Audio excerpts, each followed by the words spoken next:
Chez Wind, on a une logique très technologie disruptive, deep tech. On va chercher toutes les technologies disruptives qui vont nous permettre de vivre dans un meilleur monde demain. Globalement, on met des tickets de 1 à 5 millions sur des boîtes qui n'en sont pas au tout début, mais qui sont quand même globalement au début de leur histoire, qui ont des perspectives de croissance très fortes, qui ont cette technologie disruptive et qui vont pouvoir grandir. On investit partout en Europe, avec un focus quand même plus spécifique sur la France qui représentera autour de 50% de nos investissements.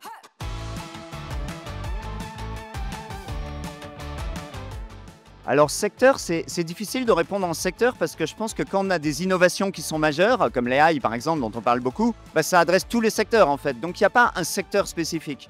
En revanche, moi je vois deux grandes technologies qui vont tout bouger sur les 10-15 prochaines années.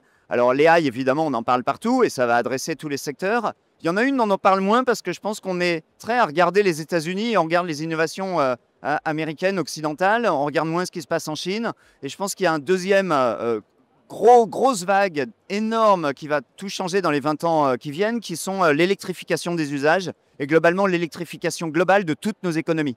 Ce qui a des impacts évidemment sur les sujets de métaux, de matériaux, de recyclage, des impacts sur le grid, tous les sujets d'optimisation du grid. L'électricité est de fait beaucoup plus efficace quand on réussit à électrifier les usages. Et ça, je pense que c'est une révolution qui est majeure. Nous, en tant que fonds Impact, on est beaucoup sur cette révolution-là, qui n'est pas du tout contradictoire avec celle de l'AI. Les deux se superposent et les deux vont ensemble.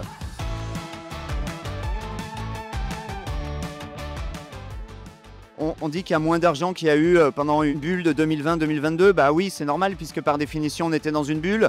Aujourd'hui, moi, j'ai l'impression qu'il y a un marché sain. En tout cas, de ce que je vois, il y a beaucoup de boîtes, beaucoup d'innovations. Il y a de l'argent. Il n'y en a peut-être pas autant qu'on voudrait, mais il y en a.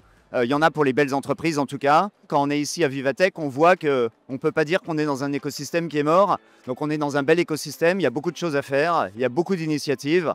Donc tout va bien.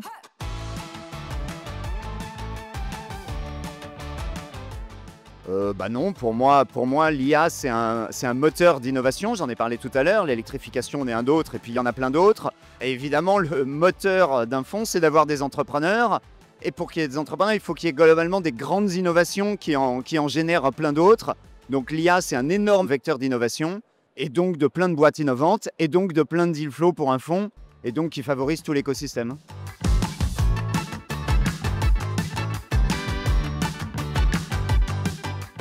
La French Tech Grand Paris, en fait, on vit dans un écosystème. L'innovation, c'est toujours une histoire d'écosystème.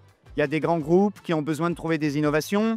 Ils ne vont pas toujours les trouver en interne, il va falloir les trouver en externe. On a des entrepreneurs qui, eux, sortent de l'université ou pas, ou d'un labo de recherche, qui sont un peu tout seuls aussi, qui vont vouloir connaître des grands groupes, connaître des institutions, connaître tout ce que peut leur fournir les fonds, par exemple.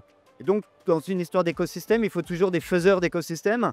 Nous, en tant que fonds, on est aussi un petit pion dans cet écosystème. Et la French Tech Grand Paris, ce qui est génial, c'est qu'on a quelqu'un qui fait cet écosystème, qui fait qu'on peut se rencontrer. Et c'est le moteur de l'innovation, c'est se rencontrer.